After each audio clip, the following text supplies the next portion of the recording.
দয়াময় তুমি মাফ করো আমায়, মাফ করো আমায়।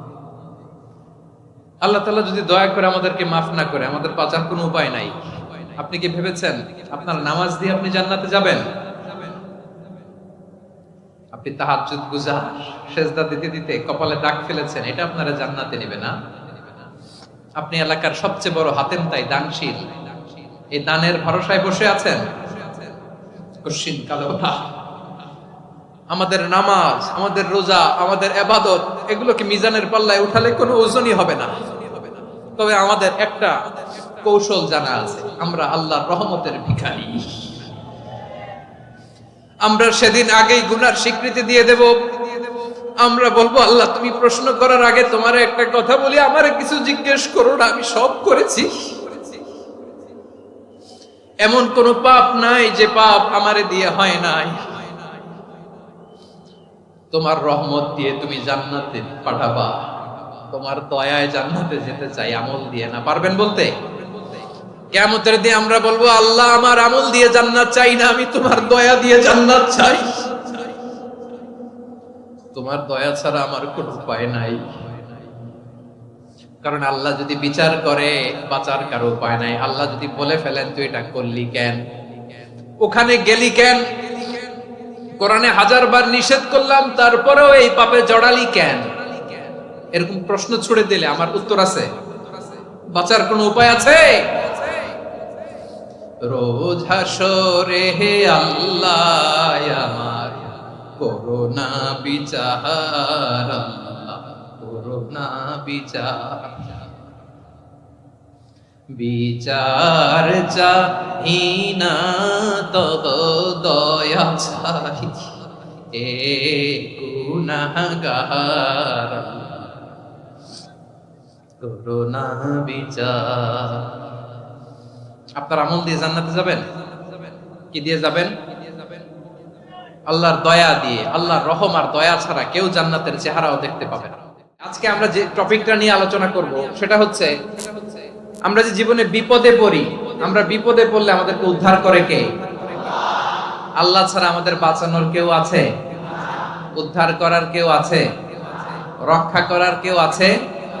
এজন্য বিপদে পড়লে আমরা চাইবো কার কাছে? আমাদের যাই দরকার হোক আমরা ফরিয়াদ করব কার কাছে? নাকি মাজারে যেয়ে চাবেন? মাজারে যেয়ে চাবেন? অনেকে তো মাজারে যেয়ে কপাল ঘষে, আছে না নাই? মাজারে যেয়ে সন্তান চায়, আছে? এই এলাকায় নাই, এই এলাকার লোকদের আকীদা খালেস আমি জানি।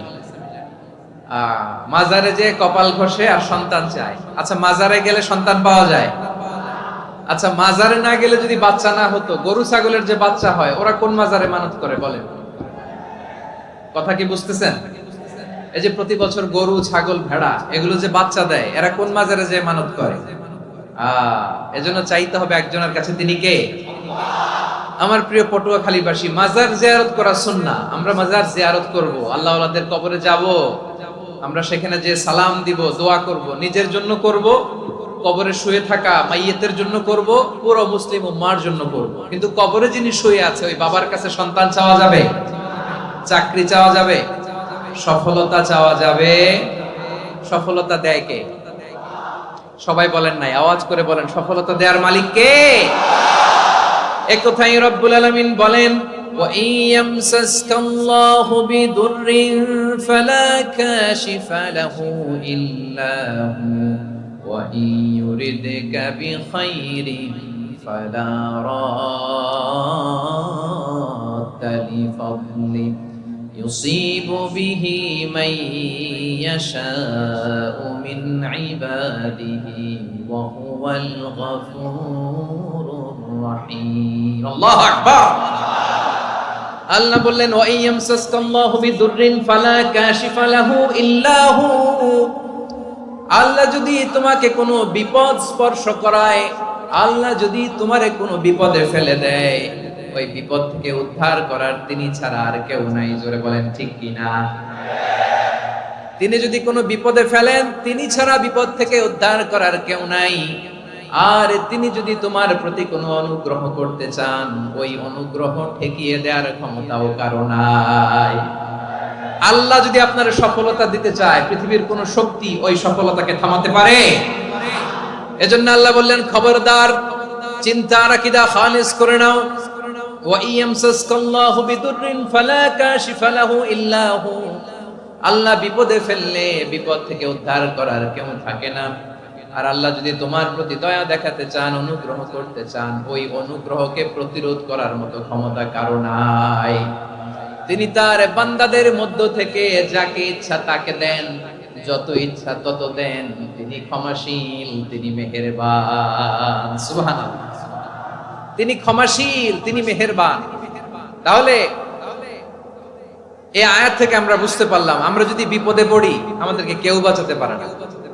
আমার বাবা আমারে বাঁচাতে পারে? হ্যাঁ? আমার মা আমাকে বাঁচাতে পারে? আমার বন্ধু আমারে বাঁচাতে পারে? আমার দলের কর্মী আমাকে বাঁচাতে পারে? আমার পীর সাহেব আমারে বাঁচাতে পারে? আমার পটুয়াখালীর ভাইয়েরা খেয়াল রাখবেন, বাঁচাতে পারে এক মহান সত্তা, উদ্ধার করতে পারে এক মহান সত্তা। চিৎকার করে বলুন, তিনি কে? আবার আল্লাহ বললেন, আম্মাই ইউজিবুল মুত্তাররা ইযা দাআহু ওয়া ইয়াকশিফুস সুআ ওয়া ইয়াজআলুকুম খুলাফাআল আরদ আইলাহুম মা'আল্লাহ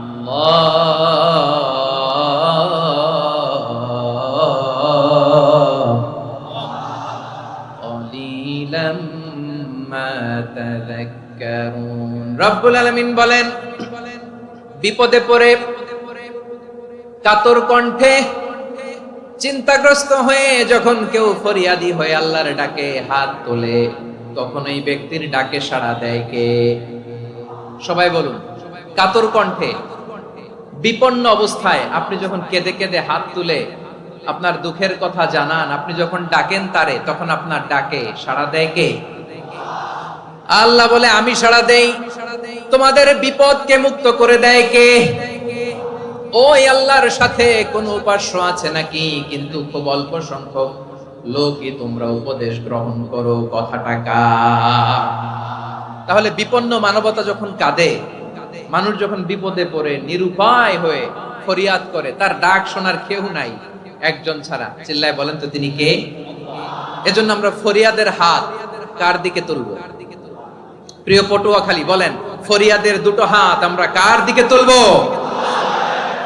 এবং খেয়াল রাখতে হবে, মাথার সাথে সেট করে নিতে হবে, আল্লাহ ছাড়া আমাকে উদ্ধার করার কেউ নাই। এই পৃথিবীতে কেউ আপন না। প্রিয় ভাইরা, বিপদে পড়লে বোঝা যায় কেউ আপন না। আপন শুধু একজন মহান সত্তা। তিনি কে? এটা কি আপনারা খেয়াল রাখতে পারবেন? হ্যাঁ, বিপদে আপদে কেউ আমাদের বাঁচাতে পারে না, তরাতে পারে না, মুক্তি দিতে পারে না, উদ্ধার করতে পারে না, একমাত্র আমার প্রভু ছাড়া, আল্লাহ ছাড়া। চিল্লায় বলেন ঠিক কিনা? এবং প্রিয় পটুয়াখালীর ভাইয়েরা, মাথার সাথে এটা সেট করে নিতে হবে যে আমাদের পুরো জীবনটাই পরীক্ষা। পুরো জীবনটাই কি? The life is a test. পুরো জীবনটাই পরীক্ষা। এই জীবনে বিপদ আসবে, আপদ আসবে, পরীক্ষা আসবে, সবার জীবনে এটা থাকে। এক একজনের পরীক্ষা এক এক রকম।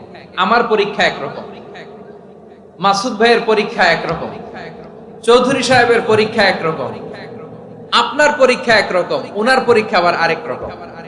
পুরো পৃথিবীটাই পরীক্ষা ক্ষেত্র। সবাই পরীক্ষা দিচ্ছি, কিন্তু কারো পরীক্ষা প্রশ্নের সাথে কারোটার মিল নাই। সুবহানাল্লাহ পড়বেন না? পুরোটাই পরীক্ষা ক্ষেত্র, সবাই পরীক্ষার্থী, কিন্তু প্রশ্নপত্র একটার সাথে আরেকটা মিলে না। One doesn't match the other. একজনেরটার সাথে আরেকজনেরটা মিলে না। কাউকে আল্লাহ তাআলা ধনী বানিয়ে পরীক্ষা করেন। কি বানিয়ে? কথা কি বুঝতেছেন নাকি কষ্ট হচ্ছে? কষ্ট হচ্ছে আপনাদের? কাউকে আল্লাহ ধনী বানিয়ে পরীক্ষা করেন, আবার কাউকে আল্লাহ তাআলা গরিব বানিয়ে পরীক্ষা করেন, কাউকে আল্লাহ অসুস্থ বানিয়ে পরীক্ষা করেন। কেউ দেখবেন যে দুরারোগ্য ব্যাধিতে আক্রান্ত, ডাক্তার বলেছে আর সময় নাই, দুরারোগ্য ব্যাধি, ক্যান্সার, যার নেই কোনো অ্যান্সার, তার জন্য পরীক্ষা হচ্ছে এই রোগ। আরেক লোক দেখবেন তার আবার রোগ বালাই নাই, মাশাআল্লাহ, তাকে আল্লাহ তাআলা আর্থিক দৈন্যতা, দারিদ্রতা দিয়ে পরীক্ষা করছেন। এরকম আছে না নাই? টাকা পয়সা নাই, দিন আনে দিন খায়, যা আছে তাতে চলে না, এটা তার জন্য পরীক্ষা। আবার আরেক শ্রেণীর লোক দেখবেন, তাকে আল্লাহ অসুস্থতাও দেয় নাই, দারিদ্রতাও দেয় নাই, তার দাম্পত্য জীবনের সমস্যা আছে না নাই?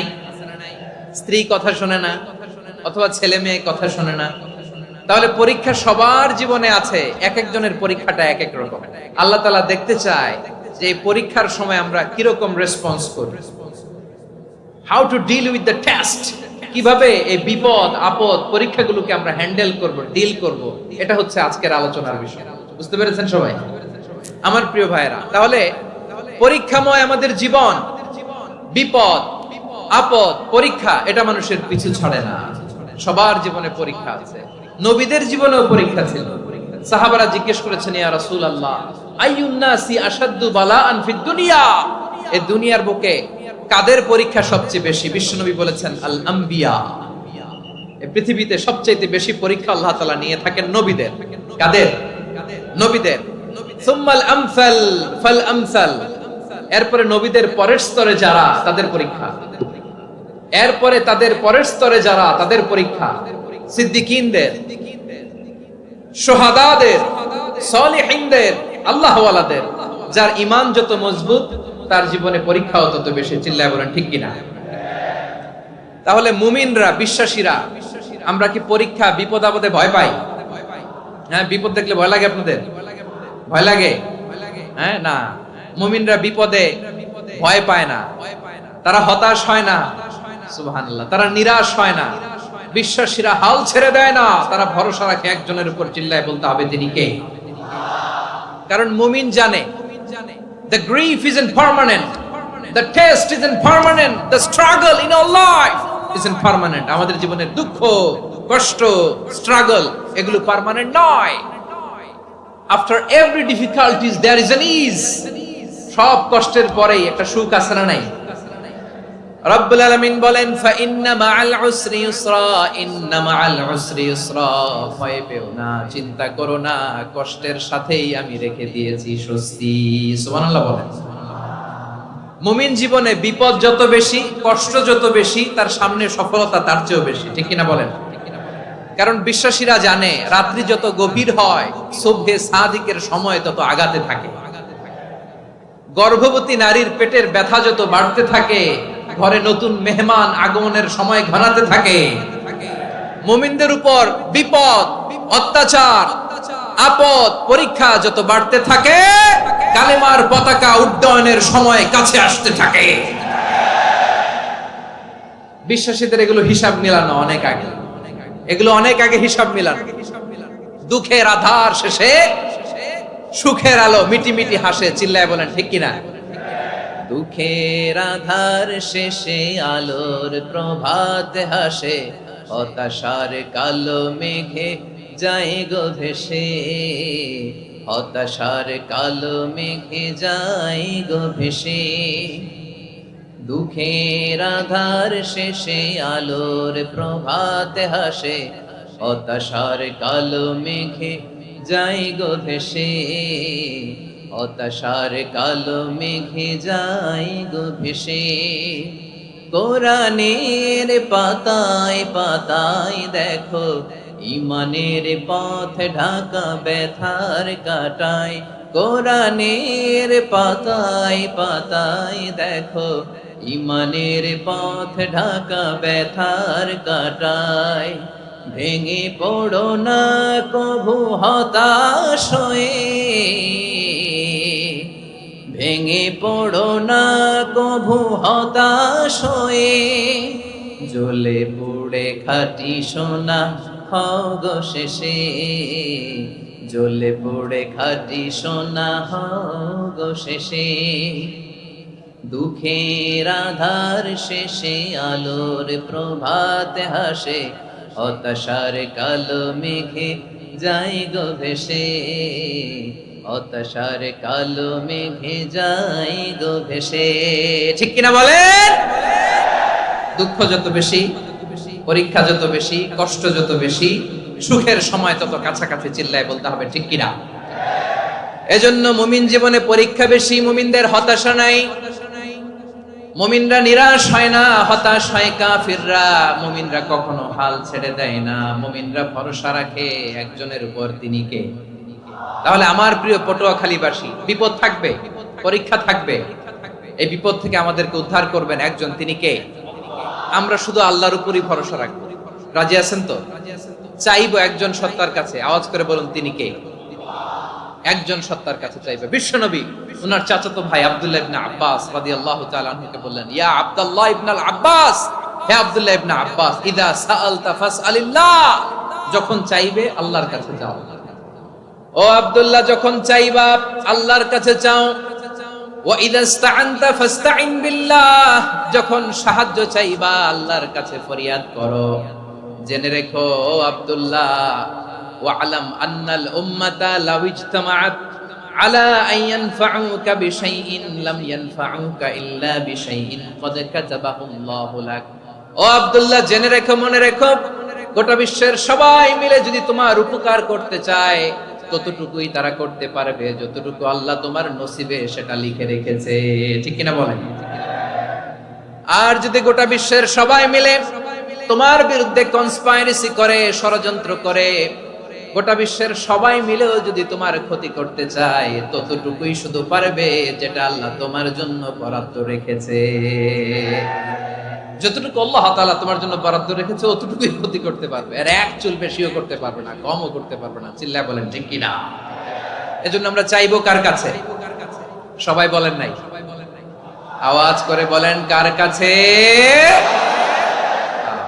সব সময় আমরা আল্লাহর কাছে চাইবো, বিপদে আপদে, সুখে দুঃখে, সচ্ছল অবস্থায় অসচ্ছল অবস্থায়, পরাজয়ের সময় বিজয়ের সময়, সব সময় আমরা ভরসা রাখবো কার উপর? সবাই বলুন। একদল লোক আছে যারা বিপদে পড়লে আল্লাহরে ডাকে, আছে না নাই? পটুয়াখালীতে মাশাআল্লাহ নাই।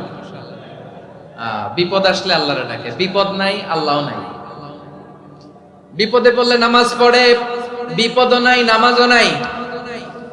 বিপদে পড়লে জিকির করে, বিপদ যখন চলে যায় ওদের জিকিরও বন্ধ হয়ে যায়। এরকম আছে না নাই? কিছু লোক দেখবেন পরীক্ষা আসলে নামাজ পড়ে, আছে আছে। জেনজি আওয়াজ করো, এরকম আছে? এই কমন পড়ে গেছে, কমন পড়ছে। দেখবেন পরীক্ষার সময় নামাজ পড়ে, পরীক্ষাও নাই নামাজও আছে। এরকম কিছু লোক আছে অসুস্থ হলে আল্লাহরে বড্ড ভালোবাসে, আল্লাহরে খুব ডাকে। অসুস্থ হইলে, অসুস্থতাও নাই, আল্লাহর স্মরণও নাই। দেখবেন কিছু লোক নির্বাচন আসলে খুব আল্লাহওয়ালা হয়ে যায়, তখন দেখবেন মাথার মধ্যে হেজাব লাগায়, পাঞ্জাবি লাগায়, আল্লাহওয়ালা হয়ে যায়। নির্বাচনও নাই, এরপরে আল্লাহর কথাও নাই। আছে না নাই?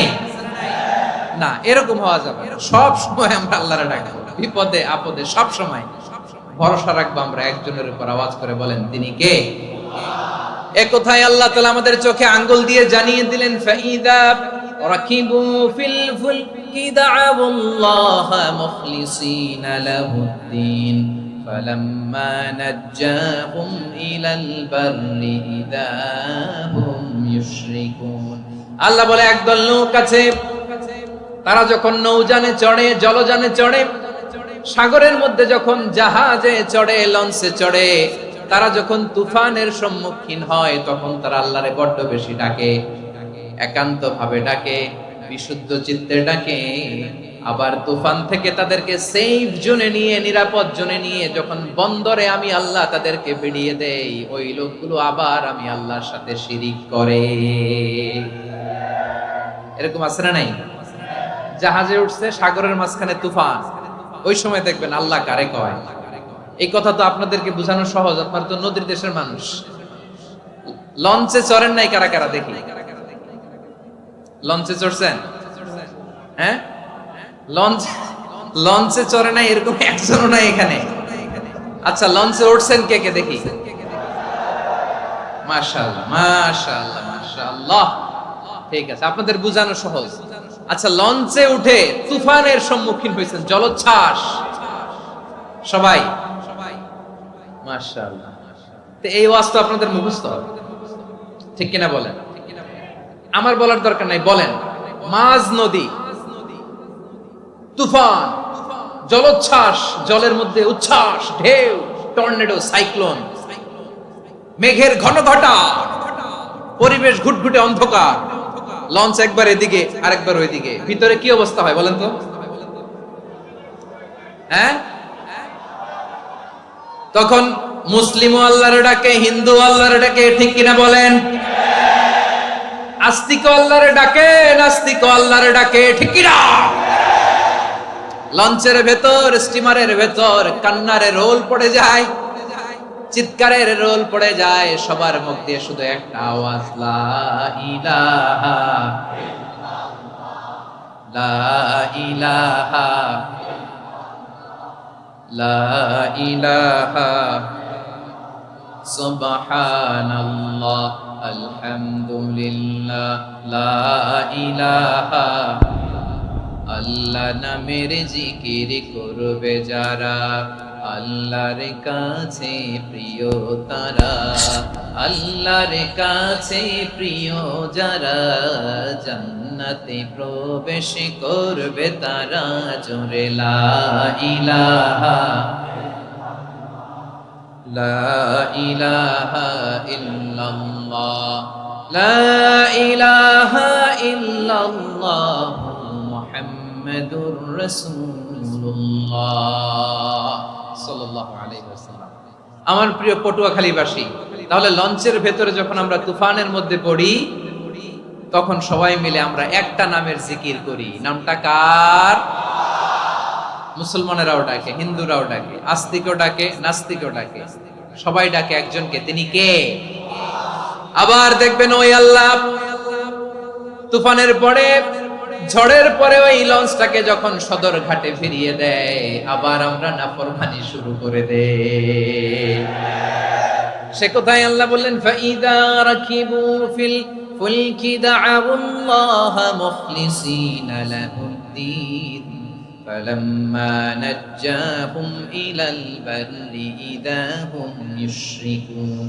সাগরে যখন তুফানে পড়ে আমি আল্লাহর ডাকে, আবার আমি আল্লাহ যখন বাঁচিয়ে দেই, আবার আমি আল্লাহর সাথে শিরিক শুরু করে। আমরা কি এরকম হতে চাই নাকি? এরকম করবেন? হ্যাঁ না, আমরা তুফানে পড়লেও আল্লাহরে ডাকি, আবার বাঁচায় দেওয়ার পরেও ডাকি কারে? আল্লাহকেই ডাকি। বিমানের মধ্যে মাঝে মাঝে দেখবেন যে এয়ার টার্বুলেন্স হয়, জানেন? এয়ার টার্বুলেন্স জানেন তো?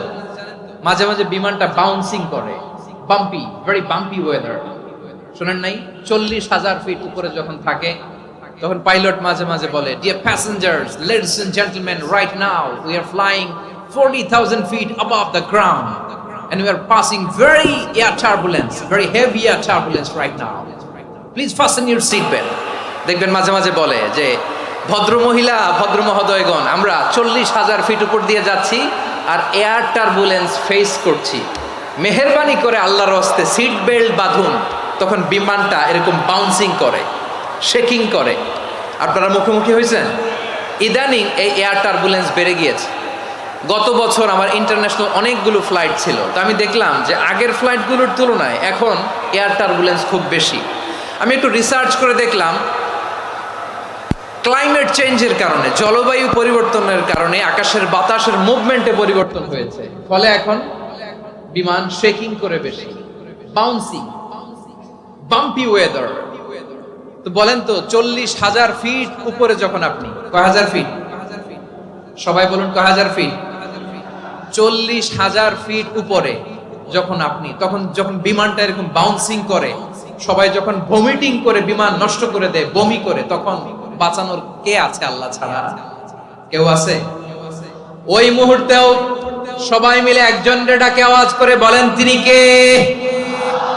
মাঝে মাঝে কিছু সোশ্যাল মিডিয়ায় কিছু ভিডিও পাওয়া যায় যে হেভি যখন এয়ার টার্বুলেন্স হয়, 10 সেকেন্ড 15 সেকেন্ডের কিছু ভিডিও পাওয়া যায়, বিমানটা এরকম বাউন্সিং করছে, বাম্পি ওয়েদার, কাঁপছে, মানুষগুলো বমি করছে, অক্সিজেন মাস্কগুলো সব ঝুলে পড়েছে, বিমানটা শুধু কাঁপছে।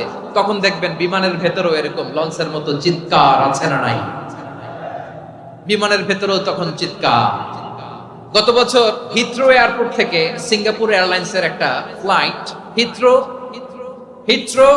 টু চাঙ্গি একটা ফ্লাইটে এমন বেশি এয়ার টার্বুলেন্সের শিকার হয়েছিল ওই এয়ারক্রাফটটা, 33 জন যাত্রী সেখানে আহত হয়েছে, একজন যাত্রী নিহত হয়েছে।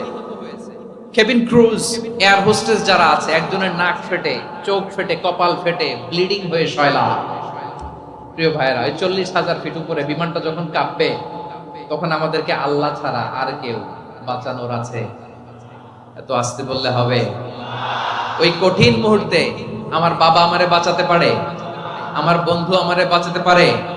এই গ্রাউন্ডে, জমিনের বুকে আমার প্রোটোকল, আমার ক্ষমতা, আমার দাম্ভিকতা কোনো কিছু আমারে বাঁচাতে পারে? একজন ছাড়া। চিল্লায় বলতে হবে, তিনি কে? সে আল্লাহ। বললেন, গোলাম, আমি বিপদের সময় ঠিকই তোমাদের বাঁচিয়ে দেই। ওই বিমানের ভেতরে 40,000 ফিট উপরে যখন তোমরা এয়ার টার্বুলেন্সের শিকার হও, তখন নাস্তিকও আল্লাহরে ডাকে, হিন্দু আল্লাহরে ডাকে। জোরে বলেন ঠিক কিনা? আবার বিমানটা যখন শান্ত হয়ে যায়, একটু পরেই বিমানের স্ক্রিনের মধ্যে হিন্দি সিনেমা খোঁজে। বিমানের স্ক্রিনে কিন্তু বিশাল ওখানে আফলাম ফিল্মের একেবারে বুঝাই করা। বিমানটা শান্ত হলে আবার হিন্দি সিনেমা দেখা শুরু করে। একটু আগে ডাকছিল কারে? দেখবেন বাংলাদেশে আমাদের ক্রিকেটাররা যখন অন্য কোনো দেশের সাথে খেলে, অনেক সময় এমন হয়, বল বাকি একটা, রান দরকার 6টা। বল বাকি কয়টা? পটুয়াখালী বুঝে নাই বোধহয়। বল বাকি কয়টা? রান দরকার। আপনি দেখবেন ক্যামেরাম্যান তখন গ্যালারিতে খালি দেখায় দর্শকদের যে কি অস্থিরতা। হিপ হপ স্টাইলের মেয়েটা, যে মেয়েটার ওড়না এতক্ষণ ছিল গলায়, এতক্ষণ কই ছিল, ওই মেয়েটা দেখবেন ওড়নাটা টেনে মাথায় দিয়ে এরকম মুনাজাত ধরতেছে, আল্লাহ আল্লাহ, একটা সক্কা, আল্লাহ আল্লাহ, আমার লাল সবুজের পতাকারে তুমি অপমানিত কইরো না আল্লাহ, ইন্ডিয়ার সাথে আমাদের খেলা আল্লাহ আল্লাহ, একটা ছক্কা, একটা। পুরো খেলা জুড়ে এই মেয়ের ওড়না ছিল গলায়, কিন্তু যখন এক বলে 6 রান দরকার, ওড়না চলে আসছে কোথায়? মাথায়। আবার মুনাজাত আছে না নাই? ঠিকই বাংলাদেশের দামাল ছেলে এমন এক শট মারলো, বল চলে গেল স্টেডিয়ামের বাইরে, ছক্কা, জিতে গেলাম আমরা। পুরো স্টেডিয়াম জুড়ে চিৎকার, হই হুল্লোড়, মৌজ মাস্তি। যেই মেয়েটা মাথার মধ্যে ওড়না দিয়ে এতক্ষণ সুবহানাল্লাহ সুবহানাল্লাহ বলে আল্লাহর কাছে দোয়া করেছে, ওই মেয়ে এখন আবার ওড়না ফেলে দিয়ে নাচা শুরু করে দিয়েছে। তাহলে আল্লাহর ভয়, আল্লাহর প্রতি আস্থা, বিশ্বাস, ভালোবাসা, এটা কি ক্ষণিকের জন্য? মানে আমার যখন লাগবে তখন আল্লাহর ইউজ করব নাকি? হ্যাঁ, বিপদে আপদে, সুখের সময় দুঃখের সময়, সচ্ছল অসচ্ছল অবস্থায় বিশ্বাসীরা ভরসা রাখে একজনের উপর। চিৎকার করে বলো, পটুয়াখালী তিনি কে? সে আল্লাহ বললেন, গোলাম, মনে করো না জাহাজ থেকে সদরঘাটে ভিড়িয়ে দিলাম, তুমি নিরাপদ হয়ে গেছো। মনে করো না 40,000 ফিট থেকে সেফ ল্যান্ডিং এর পরে এয়ারপোর্টে নেমে গেলেই তুমি নিরাপদ হয়ে গেছো। ও মিয়া, বিপদ কি শুধু সাগরে আর আকাশে? ঘরের ভেতরও বিপদ আসতে পারে কি পারে না? এজন্য সূরা মুলক আল্লাহ বললেন, আমিনতুম মান ফিস সামাই আন ইয়াখসিফা বিকুমুল আরদা ফাইদা হিয়া তামুর। তোমরা কি ভাবছো তোমরা নিরাপদ? সাগরের মধ্যে তুফান, আল্লাহ আল্লাহ ডাকলাম, সদরঘাটে যেয়ে পড়ছে, বাইসা গেছেন তো আপনি। আর পাবে আপনারে আল্লাহ? আল্লাহর তো সাগরের মাঝখানে তো আল্লাহ আপনারা পাইছিল, আর তো পাবে না। আর পাবে আপনারে? আর আল্লাহ ধরতে পারবে আপনারে? ঘরের ভেতরও বিপদ দিয়ে আটকাতে পারে কে? 5 স্টার 7 স্টার হোটেলের ভেতরও আমাকে বিপদের মধ্যে ফেলে দিতে পারেন কে? আল্লাহ বললেন, তোমরা কি ভেবেছো তোমরা নিরাপদ? আমি চাইলে ল্যান্ডস্লাইডস, ভূমি ধস দিয়ে 1 লক্ষ এক মুহূর্তে নিয়ে যেতে পারি। এক সুনামি দিয়ে থাপ্পড় মেরে 3 লক্ষ সাগরের ভেতরে ঢুকায় দিতে পারি। 1 সেকেন্ডও লাগে না আমার। أم أمنتم من في السماء أن يرسل عليكم حاصبا فستعلمون كيف نذير। আল্লাহ চাইলে আকাশ থেকে পাথর বৃষ্টি নাজিল করতে পারেন কি পারেন না? এই মুহূর্তে এখানে ভূমিকম্প দিতে পারেন কি পারেন না? আচ্ছা, ভূমিকম্প যখন হয় আমাদের কারো হুঁশ থাকে? আপনি মনে করছেন আমরা সাধারণ মানুষ, আমরা দৌড় দেই, আর প্রেসিডেন্ট প্রধানমন্ত্রী ওনারা বুঝি খাটে শুয়ে থাকে? কথা বুঝে নাই বোধহয়। ভূমিকম্প, আর্থকোয়েক যদি হয়, বাঁচার জন্য আমরা কি করি? হয় খাটের তলায়, ডাইনিং টেবিলের নিচে, উপরে শক্ত কিছু আছে এটার নিচে, অথবা ঘর থুইয়া দেও দৌড়। তো প্রধানমন্ত্রী উনি কি করে? প্রেসিডেন্ট উনি কি করে? হ্যাঁ, উনি খাটের মধ্যে যে শুয়ে থাকে নাকি? উনিও দৌড়, সাধারণ মানুষও দৌড়, প্রধানমন্ত্রীও দৌড়, বাড়িওয়ালাও দৌড়, ভাড়াটিয়াও দৌড়, সবাই দৌড়। নাকি ভাড়াটিয়ারা বাড়ি থুইয়া দৌড়, বাড়িওয়ালারা আর বেরোয় না? এরকম না। তাহলে যে কোনো মুহূর্তে ভূমিকম্প দিয়ে নাস্তানাবুদ করতে পারে কে? আমার প্রিয় ভাইয়েরা, আমরা নিরাপদ নই, আমরা তার দয়ায় বেঁচে আছি। কার দয়ায়? এজন্য আল্লাহ বললেন, গোলাম, যে কোনো মুহূর্তে বিপদ দিয়ে তোমাদেরকে নাস্তানাবুদ করতে পারি। বিশ্বাসী বলে যদি নিজেকে দাবি করো, সব সময় ডাকতে হবে একজন সত্তাকে। বলেন তিনি কে? এই কথা ক্লিয়ার? এই সবগুলো উদাহরণ শেষে সবার কাছে ক্লিয়ার হয়েছে না যে বিপদ থেকে, আপদ থেকে, পরীক্ষা থেকে, ক্যালামিটি থেকে আমাদেরকে কেউ বাঁচাতে পারে না একজন সত্তা ছাড়া। আবারও বলেন তো তিনি কে? ক্লিয়ার? হ্যাঁ, সবাই বুঝতে পারছেন? আচ্ছা, এবার আমরা দেখি বিষ্ণু ঈসা ইসলামের জীবনে বিপদ আপদ ছিল কিনা। উনি বিপদ আসলে কিভাবে ডিল করতেন, বিপদ আসলে কোন দোয়া পড়তে হয়, কিভাবে ফরিয়াদের হাত উত্তোলন করতে হয়, কিভাবে রবের দরবারে নতজানু হয়ে ফরিয়াদ করতে হয়, এটা জানার দরকার আছে না নাই?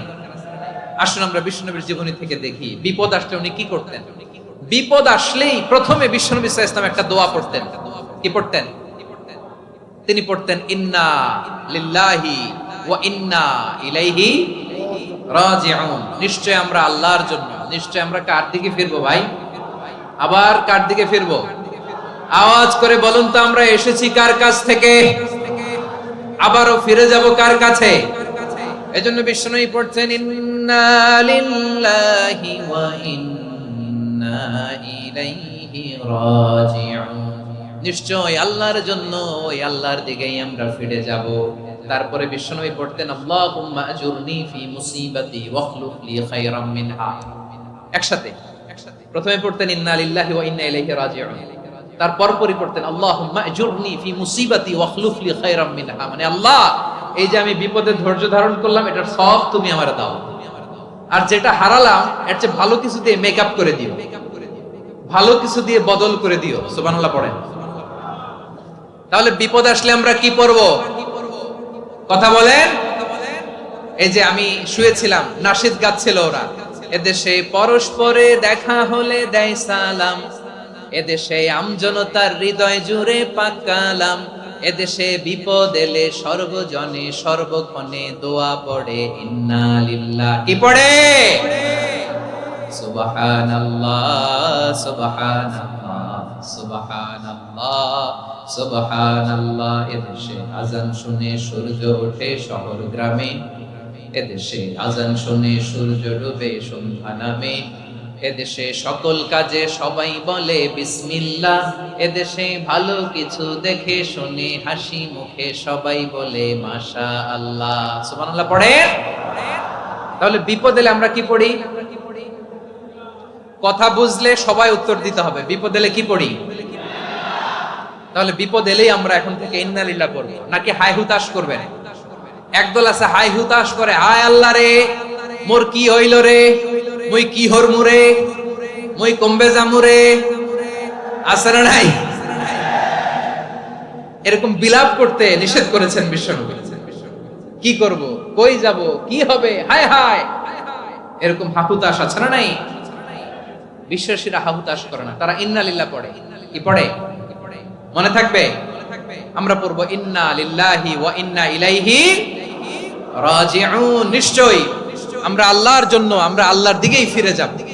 এরপর পড়বো আল্লাহুম্মা আজুরনি ফি মুসিবাতি ওয়াখলুফ লি খায়রাম মিনহা। আল্লাহ, আমি যে বিপদে ধৈর্য ধারণ করলাম এটার সওয়াব দিও, আর যা হারালাম তার চেয়ে ভালো কিছু দিয়ে বদল করে দিও। সুবহানাল্লাহ পড়েন। বিশ্বনবীর হাদিস শুনলেন উম্মে সালামা রাদিয়াল্লাহু তাআলা আনহা। ওনার স্বামী হলো আবু সালামা। মজার ঘটনা খেয়াল করে শুনেন আমার প্রিয় কলিজার টুকরা ভাইয়েরা। কানগুলো খরগোশের কানের মতো খাড়া করে আমার দিকে তাকান। সাইয়্যিদাতুনা উম্মে সালামা রাদিয়াল্লাহু তাআলা আনহা, ওনার স্বামীর নাম আবু সালামা। শ্রেষ্ঠ দম্পতি, শ্রেষ্ঠ ফ্যামিলি। প্রথমে হিজরত করেছিলেন হাবাসায়, পরে হিজরত করেছেন মদিনায়। উহুদ যুদ্ধের পরে ওনার স্বামী আবু সালামা ইন্তেকাল করলো, শহীদ হলো। সুবহানাল্লাহ পড়েন। যখন আবু সালামা ইন্তেকাল করলো, উম্মে সালামা রাদিয়াল্লাহু তাআলা আনহা কেঁদে কেঁদে হয়রান। আর নবীর শিখানো বাণী অনুযায়ী তিনি বারবার পড়ছিলেন ইন্না লিল্লাহ। কি পড়ছিলেন? মুই কই জামু, কি হরমু, এগুলো বলে নাই। কি বলছে? ইন্না লিল্লাহ। যেহেতু বিশ্বনবী বলেছেন কেউ যদি বিপদের প্রথম ধাক্কায় পড়ে ইন্না লিল্লাহি ওয়া ইন্না ইলাইহি রাজিউন, আল্লাহুম্মা আজুরনি ফি মুসিবাতি ওয়া আখলুফ লি খায়রাম মিনহা, তাহলে এই বিপদে যে সে যা হারালো তার চেয়ে শ্রেষ্ঠ কিছু দিয়ে আল্লাহ তার বদল দিয়ে দিবে। এই হাদিস শুনে উম্মে সালামা রাদিয়াল্লাহু তাআলা আনহা ওনার প্রাণ প্রিয় স্বামী আবু সালামার ইন্তেকালের পরে চোখের পানি ছাড়ে আর পড়ে ইন্না লিল্লাহি ওয়া ইন্না ইলাইহি রাজিউন, আল্লাহুম্মা আজুরনি ফি মুসিবাতি ওয়া আখলুফ লি খায়রাম মিনহা। বারবার এই দোয়া পড়ে চোখের পানি ছাড়ে, এই দোয়া পড়ে চোখের পানি ছাড়ে। আর মনে মনে বলে আবু সালামার মতো ভালো মানুষ মদিনাতে নাই, আবু সালামার চেয়েও ভালো মানুষ মদিনাতে নাই। তার চেয়ে ভালো মানুষ কি করে আল্লাহ তাআলা আমারে দিবে? তার চেয়ে ভালো মানুষ তো আমি মদিনাতে দেখি না। চোখের পানি দিয়ে বুক ভাসায় আর নবীর হাদিসের উপর আমল করে পড়ে ইন্না লিল্লাহি ওয়া ইন্না ইলাইহি রাজিউন, ইন্না লিল্লাহি ওয়া ইন্না ইলাইহি রাজিউন। পড়তে পড়তে চোখের পানি ছাড়ে আর চিন্তা করে বিশ্বনবী বললেন এই দোয়া পড়লে যেটা হারালাম তার চেয়ে ভালো কিছু দিয়ে আল্লাহ পুরস্কার দেয়। আবু সালামার চেয়ে ভালো মানুষ মদিনার মধ্যে আর কে হতে পারে? কি আজীব তামাশা, কি অবাক করা ঘটনা। কিছুদিন পরে দেখা গেল সাইয়্যিদুল মুরসালিন রাহমাতাল লিল আলামিন স্বয়ং বিশ্ব নবী উম্মে সালামাকে বিয়ের প্রস্তাব পাঠিয়েছে। স্বয়ং বিশ্ব নবী উম্মে সালামা রাদিয়াল্লাহু তাআলা আনহাকে বিয়ের প্রস্তাব পাঠিয়েছেন। উনি রাজি হয়ে গেলেন, বিয়ে হয়ে গেল। উনি হয়ে গেলেন উম্মুল মুমিনিন, আমাদের মা, পুরো মুসলিম উম্মার মা। চিৎকার করে বলেন আল্লাহু আকবার। তাহলে আমার প্রাণ প্রিয় ভাইরা, বিপদে পড়লে আমরা পড়বো ইন্না লিল্লাহি ওয়া ইন্না ইলাইহি রাজিউন, আল্লাহুম্মা আজুরনি ফি মুসিবাতি ওয়া আখলুফ লি খায়রাম মিনহা। পড়বেন? পড়বেন না? যারা যারা বিপদ আসলে এই দোয়াটা পড়বেন এখন থেকে আওয়াজ করে ইনশাআল্লাহ বলেন। যা হারাইছেন তার চেয়ে শ্রেষ্ঠ জিনিস দিয়ে বদলা দিবে কে? বিশ্বাস হয়? একটু সন্দেহ লাগে মনে হয়, একটু সন্দেহ আছে? যাদের বিশ্বাস হবে তাদের কি আল্লাহ উত্তম বদলা দেবে, ঠিক কিনা বলেন? তাহলে বিপদে পড়লেই প্রথমে আমরা এটা পড়ব। দোয়াগুলো যদি এখন মুখস্থ না হয়, এই যে রেকর্ডিং হচ্ছে পেয়ে যাবেন, কালকেই পেয়ে যাবেন। শুনে শুনে মুখস্থ করবেন। আমার মায়েরা, আমার বোনেরা, আপনাদের জন্য 3টি মাঠের অ্যারেঞ্জমেন্ট করা হয়েছে, আমি জানি। আপনারাও এই দোয়াগুলো পড়বেন। আপনার স্বামীকে শেখাবেন, সন্তানকে শেখাবেন, আপনার পুরো পরিবারটাকে জান্নাতের টুকরো বানিয়ে দিবে কে? তাহলে বিপদ আসলে প্রথমে কি পড়তে হবে এটা জেনে গেলাম। এরপরে বিপদ আসলে নিজেকে কি করে আল্লাহর কাছে সঁপে দিতে হয় এটাও জানার দরকার আছে না নাই?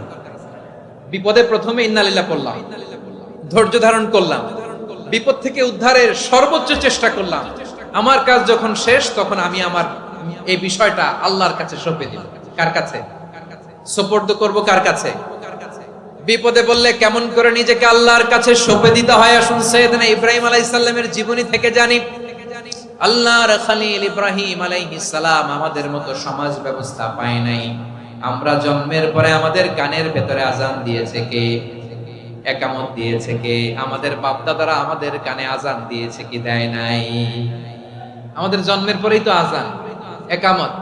বাড়ির পাশে মসজিদ, প্রতিদিন আজান, জুমার খুতবা, প্রতি মাসে মাসে তাফসিরুল কোরআন মাহফিল, মসজিদ, মিনারা, অভাব নাই, ঠিক কিনা বলেন? আপনি যেই সুন্দর ইসলামিক এনভায়রনমেন্ট পেয়েছেন, আমাদের ইব্রাহিম খলিল উনিও কি এরকম পেয়েছিলেন? হ্যাঁ, উনি জন্মের পর পরে ওনার কানে আজান দিয়েছে কেউ? আমার প্রিয় ভাইরা, আগা গোড়া একটা শিরকি পরিবেশ উনি জন্মগ্রহণ করেছেন। উনি ছাড়া ওই তল্লাটে একজনও আল্লাহর উপর বিশ্বাসী নাই। কল্পনা করতে পারেন? গোটা তল্লাটে, গোটা দেশে বিশ্বাসী মুমিন, আল্লাহর উপর বিশ্বাস স্থাপনকারী কয়জন? সবাই বলেন কয়জন? বাকি সব মুশরিক। বাকি সব মুশরিক নিজের সাথে নিজে শক্ত বোঝাপড়া করে অ্যানালজি করে, সেলফ কনভারসেশন করে উনি মহা সত্যের সন্ধান পেয়েছে।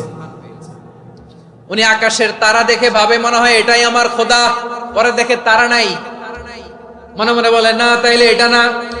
আবার চাঁদ দেখে বলে চাঁদটা বড় মায়া লাগে, মনে হয় এটাই আমার রব, পরে দেখে চাঁদও নাই, কয় না এটা না। এরপরে দ্বীপ প্রহরের জলজলে সূর্যটা খাঁ খাঁ করে গোটা পৃথিবীটারে রৌদ্র দিয়ে তাতিয়ে রাখে। তিনি ভাবলেন মনে হয় এটাই আমার রব, কারণ এটাই তো সবচেয়ে বড়। কিন্তু বিকেল বেলা ওই সূর্যটাও যখন চলে যায়, সাইয়েদনা ইব্রাহিম বলে না এটাও তো নাই, আমার খোদা যদি আমারে ছেড়ে চলে যায়, বিপদে পড়লে আমারে উদ্ধার করবে কে? এভাবে নিজের সাথে অ্যানালজি, সেলফ কনভারসেশন করতে করতে করতে তিনি মহা সত্যের সন্ধান পেয়েছেন। সুবহানাল্লাহ পড়েন। সব শেষে তিনি ডিসিশন নিয়ে ঘোষণা দিলেন, ইন্নী ওয়াজ্জাহাতু ওয়াজহিয়া লিল্লাযী ফাতারাস সামাওয়াতি ওয়াল আরদা হানিফান ওয়া মা আনা মিনাল মুশরিকিন। নিশ্চয় আমি এমন সত্তার দিকে মনোনিবেশ করলাম, মুখাপেক্ষী হলাম, যিনি আকাশ বানিয়েছেন, জমিন বানিয়েছেন, আমি মুশরিক নই। সুবহানাল্লাহ। পারতেন, আপনি পারতেন? কেউ নাই, লক্ষ লক্ষ মুশরিক, আপনি একা। ওনার মতো এরকম বিচক্ষণতা দিয়ে আল্লাহরে খুঁজে পাইতে পারতেন আপনি? কি নবী ছিল, আল্লাহকে খুঁজে পেয়েছে। যখন আল্লাহর ইবাদত শুরু করলো, এই কথা ছড়ায় পড়লো চারদিকে। নমরুদ সাইয়েদনা ইব্রাহিমকে ডেকে পাঠালেন। নমরুদ বলে, ইব্রাহিম তুমি নাকি মূর্তির পূজা না করে কোন নতুন রবের ইবাদত করো, কে তোমার রব? সাইয়েদনা ইব্রাহিম বললেন, রব্বি আল্লাযী ইউহয়ী ওয়া ইউমীত, আমি এমন রবের ইবাদত করি যিনি জীবন দেন, যিনি মৃত্যু দেন। নমরুদ বলে, তাই নাকি? তোমার রব জীবন দেয়, মৃত্যু দেয়, আর এটা তো আমি দেই, আমিও তো জীবন দেই, আমিও তো মৃত্যু দেই। সাইয়েদনা ইব্রাহিম বললেন, কেমন করে তুমি জীবন দাও, মৃত্যু দাও, একটু দেখাও তো। নমরুদ জেলখানা থেকে দুজন কয়েদিকে ডেকে আনলো, কয়েদি এনে অর্ডার করলো, একটাকে এখনই শিরোচ্ছেদ, হেড অফ, ডেথ পেনাল্টি, মৃত্যুদণ্ড দেয়া হলো, ফিনকি দিয়ে রক্ত বের হলো। নমরুদ বলে, দেখো দুজনকে ধরে আনলাম, একজন কয়েদিকে দিলাম ডেথ পেনাল্টি, মৃত্যুদণ্ড, ওরে মৃত্যু দিলাম। আরেকজন যে দাঁড়িয়ে আছে, চাইলে ওরেও আমি মৃত্যুদণ্ড দিতে পারি, কিন্তু না, ওরে আমি দিব না, ওরে আমি বাঁচাইয়া দিলাম, ছেড়ে দিলাম, মানে জীবন দিলাম। দেখো ইব্রাহিম, তোমার চোখের সামনে একজন যে মৃত্যু দিলাম, আরেকজন যে জীবন দিলাম। আপাত দৃষ্টিতে তাই তো, একজন রে তো জীবন দিল, আরেকজন রে মৃত্যু দিল। সাইয়েদনা ইব্রাহিম এবার বিপাকে পড়ে গেলেন। কিন্তু এক একজন নবীকে আল্লাহ এমন উইজডম বিচক্ষণতা দিয়ে এই জমিনে পাঠিয়েছেন, মুহূর্তের মধ্যে আল্লাহর খলিল ইব্রাহিম বললেন, ফাইন্নাল্লাহা ইয়াতি বিশ-শামসি মিনাল মাশরিকি ফাতি বিহা মিনাল মাগরিব ফাবুহিতাল্লাযী কাফার। আল্লাহর খলিল ইব্রাহিম বললেন, নমরুদ বুঝলাম তুমি জীবন দাও, মৃত্যু দাও, দেখলাম, কিন্তু আমার রব, আমার আল্লাহ প্রতিদিন সকাল বেলা উষা লগ্নে ওই পূর্ব দিগন্ত থেকে সূর্যটাকে উদিত করেন, সাঁঝের বেলা, বিকেল বেলা, কুথুরি লগ্নে, সন্ধ্যা বেলা ওই দ্বিপ্রহরের জল জলে সূর্যটাকে পশ্চিম দিগন্তে ডুবিয়ে দেন। মানে সকাল বেলা পূর্ব দিক থেকে উদিত করা সূর্যটাকে পশ্চিম দিকে বিকেলে তিনি ডুবিয়ে দেন। তুমি যদি পারো ওই সূর্যটাকে পশ্চিম দিক থেকে উদিত করে পূর্ব দিকে ডুবিয়ে দাও। সুবহানাল্লাহ পড়বেন না? দেখেন, ইনস্ট্যান্ট ইন্টেলেক্ট, মুহূর্তে বিচক্ষণতা, উইজডম কাকে বলে? নমরুদ পারবে? নমরুদের বাপ পারবে? ওর দাদা, ওর 14 গোষ্ঠী, গোটা বিশ্বের সব ক্ষমতাধর রাষ্ট্রনায়করা একসাথে হলে পারবে? ফাবুহিতাল্লাযী কাফার পারে নাই, ব্যর্থ হয়েছে। এবার তেলে বেগুনে জ্বলে উঠেছে, রেগে মেগে আগুন বলে, ফালকুহু ফিল জাহিম। ওর সাথে তর্ক নাই, না পেরে এবার এটারে আগুনে ফেলা। বিশাল বিশাল গাছ কেটে লাকড়ি এনে আগুনের কুণ্ডলি বানানো হলো, দাও দাও দাও দাও করে আগুন জ্বলে। আল্লাহর খলিল ইব্রাহিমকে আগুনে নিক্ষেপ করা হবে। আল্লাহর খলিল সাইয়েদনা ইব্রাহিমের হাতের মধ্যে রশি দিয়ে টাইট করে বাঁধা হলো, পায়ের মধ্যেও টাইট করে রশি দিয়ে বাঁধা হলো। আল্লাহর খলিল ইব্রাহিমকে আগুনের কুণ্ডলির মধ্যে ফেলা হবে। ও মিয়া, আপনি যে বিপদের কারণে ভয় পান, হতাশ হন, এটা কোনো বিপদ ওনার বিপদের সামনে? পটুয়াখালী আওয়াজ করে বলুন, সৈয়দনা খলিল ইব্রাহিমের বিপদের সামনে আমাদের বিপদগুলো কোনো বিপদ? কোনো বিপদই না, এটা কোনো বিপদই না। হাত পা বেঁধে টাইট করে নিক্ষেপ করা হবে, সিম্পলি ফেলা যাবে না, কারণ দাও দাও করে দ্য ব্লেজিং ফায়ার, এমন আগুনের কুণ্ডলি, কাছে যাওয়া যায় না, আগুনের উত্তাপে নিক্ষেপ করা হবে। হাতে রশি বেঁধে পায়ে রশি বেঁধে আল্লাহর খলিল ইব্রাহিম আলাইহিস সালামকে আগুনের মধ্যে নিক্ষেপ করা হবে। এটার বলে অগ্নি পরীক্ষা। উনি অগ্নি পরীক্ষার সম্মুখীন হয়েছে, এজন্য কঠিন পরীক্ষাকে আমরা অগ্নি পরীক্ষার সাথে তুলনা করি, ঠিক কিনা? সাইয়েদনা জিবরাইল এসে বললেন, ও আল্লাহর খলিল, ওরা তো আপনার হাতও বেঁধে ফেললো, পাও বেঁধে ফেললো, নড়াচড়ার সুযোগ নাই, বলেন আমি জিবরিল ফেরেশতা আপনার জন্য কি করতে পারি? আল্লাহর খলিল ইব্রাহিম বলেন, ও জিবরাইল, তোমার কাছে আমার কোনো চাওয়া পাওয়া নাই। সুবহানাল্লাহ বলেন। তোমার কাছে বলার কিছু নাই, তোমার সাহায্যের আমার দরকার নাই। সাইয়েদনা ইব্রাহিম আলাইহিস সালামকে হাতে পায়ে রশি বেঁধে হাত পা বাঁধা অবস্থায় জ্বলন্ত অগ্নিকুণ্ডে যখন নমরুদের দলবল নিক্ষেপ করবে, আল্লাহর খলিল কিভাবে নিজেকে আল্লাহর কাছে সঁপে দিয়েছেন, পটুয়াখালীর ভাইরা খেয়াল করে শুনুন। হাত পা বেঁধে আল্লাহর খলিলকে যখন নিক্ষেপ করা হবে, তিনি মুখ ফুটে বলে ফেললেন, হাসবুনাল্লাহু ওয়া নি'মাল ওয়াকিল। হাসবুনাল্লাহু ওয়া নি'মাল ওয়াকিল, আমার জন্য আল্লাহই যথেষ্ট, আমার জন্য আল্লাহই যথেষ্ট, তিনি আমার সবচেয়ে বড় গার্ডিয়ান, তিনি আমার সবচেয়ে বড় অভিভাবক। জিবরাইলের সাহায্যে অফারকে ফিরিয়ে দিলেন, দুনিয়ার বুকে কারো কাছে কিছু বলেন নাই, মুখ ফুটে বলেছেন হাসবুনাল্লাহ।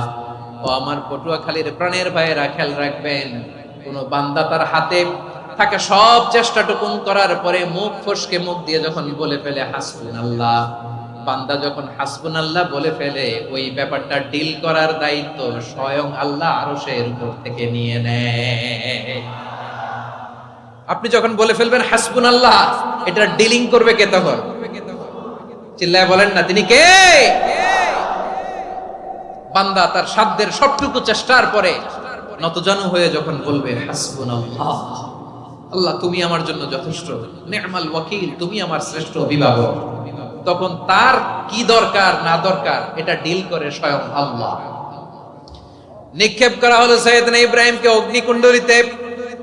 হাজার হাজার মানুষের দৃশ্য দেখার জন্য জড়ো হয়েছে এরকম বিশাল ময়দানে। কিন্তু কি অবাক করা ঘটনা, সবাই ভয় পাচ্ছিল, না জানে কি হয়ে যায়। আল্লাহর খলিলকে যখন আগুনের কুণ্ডলিতে নিক্ষেপ করা হয়, আল্লাহর খলিল ইব্রাহিম আগুনের কুণ্ডলীর মধ্যে বসে বসে মানুষগুলোর দিকে তাকিয়ে হাসতে শুরু করে দেয়। কারণ আকাশ থেকে রব্বুল আলামিন স্পেশাল ভার্ডিক্ট নাজিল করেছেন, স্পেশাল হুকুম জারি করেছেন, কুল্লা ইয়া নারু কুনি বারদান ওয়া সালামান আলা ইব্রাহিম।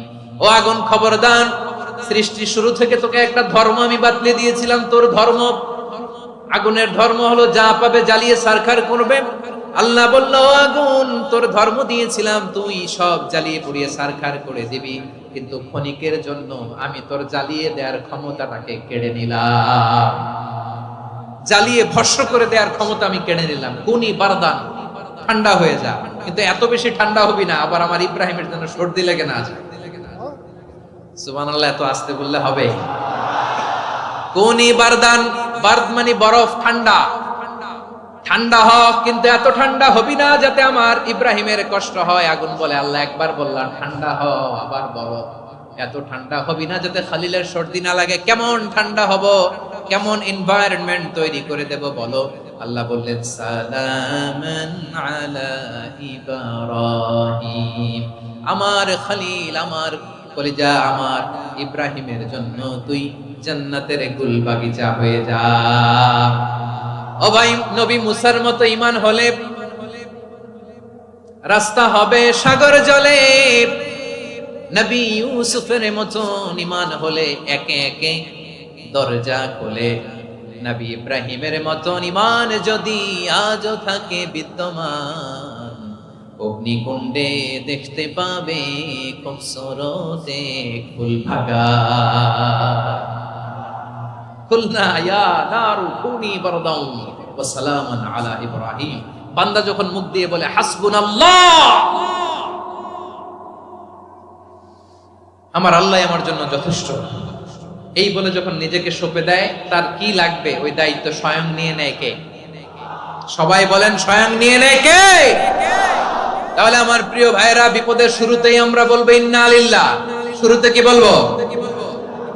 এরপরে যেই বাক্যটা পড়ে নিজের পরিস্থিতিকে আল্লাহর দরবারে সঁপে দিব, সেটা হচ্ছে হাসবুনাল্লাহ। সেটা কি? বিষ্ণু বলেন লা ইয়াজালু লিসানুকা রাতাবান মিন যিকরিল্লাহ। সব সময় আল্লাহর স্মরণ দিয়ে, জিকির দিয়ে জিহ্বাটারে সিক্ত রাখো। আর শয়তানু জাসিমুন আলা কলবি ইবনে আদম। শয়তান বনি আদমের কলবে খামচি মেরে বসে থাকে। ফাইদা যাকারাল্লাহ খানাসা। মানুষ যখন আল্লাহর স্মরণ করে, জিকির করে, শয়তান দৌড়ে পালায়। ওয়া ইদা গাফালা ওয়াসওয়াসা। যখনই বনি আদম গাফেল হয়, তখনই শয়তান তার হৃদয়ে ওয়াসওয়াসা দেয়। এজন্য বিপদে পড়লে ইন্না লিল্লাহ, নিজের সব টুকুন করার পরে, নিজের রোল প্লে করার পরে নিজেকে আমরা কি বলে সঁপে দিব? সবাই বলেন, সবাই বলতে হবে। আরো জোরে বলে, মনে থাকবে?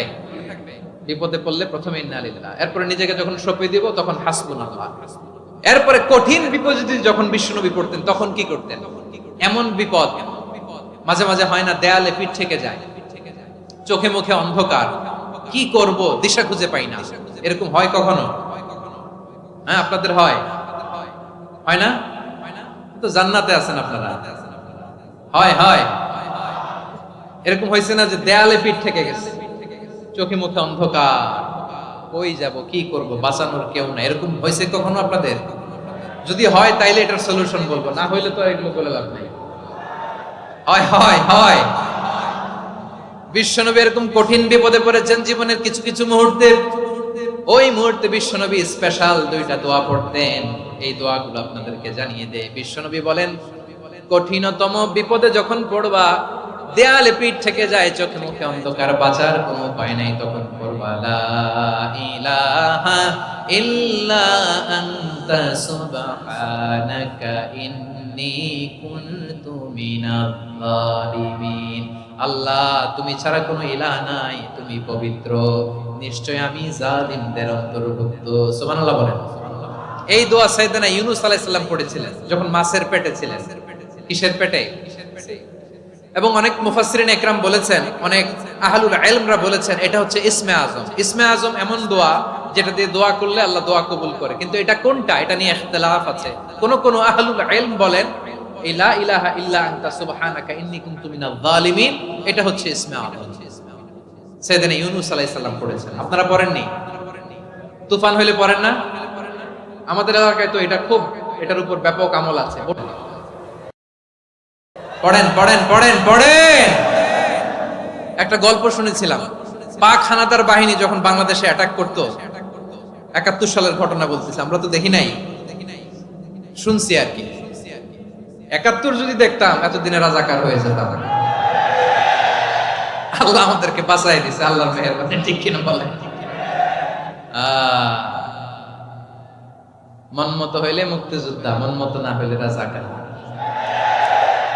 কত কিছু দেখলাম এই শাহবাগের বুকে।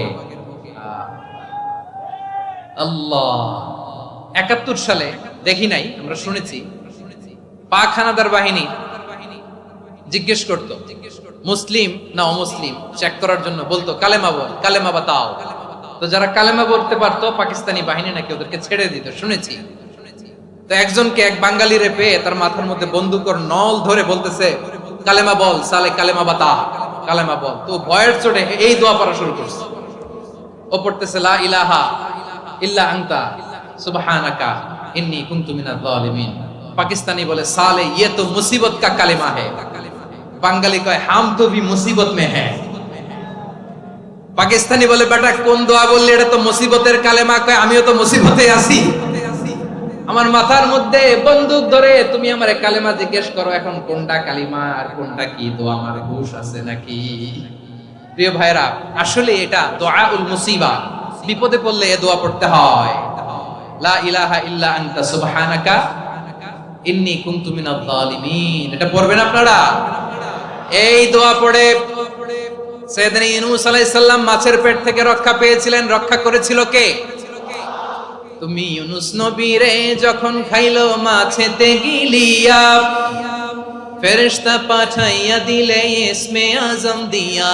প্রাণে ছিল যাহার ভয় সেথা পাইল আশ্রয়, প্রাণে ছিল যাহার ভয় সেথা পাইল আশ্রয়।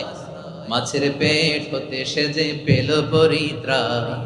আল্লাহু আল্লাহু তুমি জাল্লে জালালুহু, শেষ করা তো যায় না গে তোমার গুণগান। আল্লাহু আল্লাহু সুবহানাল্লাহ পড়ে, লা ইলাহা ইল্লা আনতা সুবহানাকা ইন্নী কুনতু মিনাজ জালিমিন। বিশ্বনবী বললেন, দেয়ালে পিঠ থেকে গেলে, চোখে মুখে অন্ধকার, বাঁচার কোনো উপায় নাই, তখন এই দোয়াটা পড়তে হবে। এই দোয়া পড়ে আল্লাহর কাছে ফরিয়াদ করলে বিপদ মুক্ত করবেন কে? কেন এই দোয়াটা আল্লাহর কাছে বড্ড প্রিয় জানেন আমার ভাইয়েরা? কারণ এই দোয়ার মধ্যে তিনটা জিনিস আছে। আমি যেরকম আঙ্গুল উঁচু করেছি এরকম করেন তো। তিনটা। কয়টা? তিনটা। এক নম্বরে হচ্ছে তাওহীদ, দুই নম্বরে তাসবিহ, তিন নম্বরে তাকরীর। আই রিপিট, আবারও বলছি, এক নম্বরে তাওহীদ, দুই নম্বরে তাসবিহ, তিন নম্বরে তাকরীর। এই দোয়াটা আল্লাহর কাছে এত পছন্দনীয় কারণ এই দোয়ার প্রথম অংশে আছে তাওহীদ, আল্লাহর একত্ববাদের ঘোষণা। লা ইলাহা ইল্লা আনতা, ও আল্লাহ আপনি ছাড়া কোনো ইলাহ নাই, উপাস্য নাই। এই কথা বললে আর আল্লাহ বড় খুশি হয়ে যায়। সুবহানাল্লাহ পড়েন। এই দোয়ার দ্বিতীয় অংশে আছে তাসবিহ, মানে আল্লাহর প্রশংসা, প্রশংসা সূচক বাণী। সুবহানাক সুবহানাক সুবহানাক, ও আল্লাহ আমি আপনার পবিত্রতা ঘোষণা করছি। সুবহানাক, এই কথা শুনলেও আল্লাহ খুশি হয়ে যায়। সুবহানাল্লাহ পড়েন। এই দোয়ার তৃতীয় অংশে আছে তাকরীর, তাকরীর মানে পাপের স্বীকৃতি। তাকরীর মানে কি?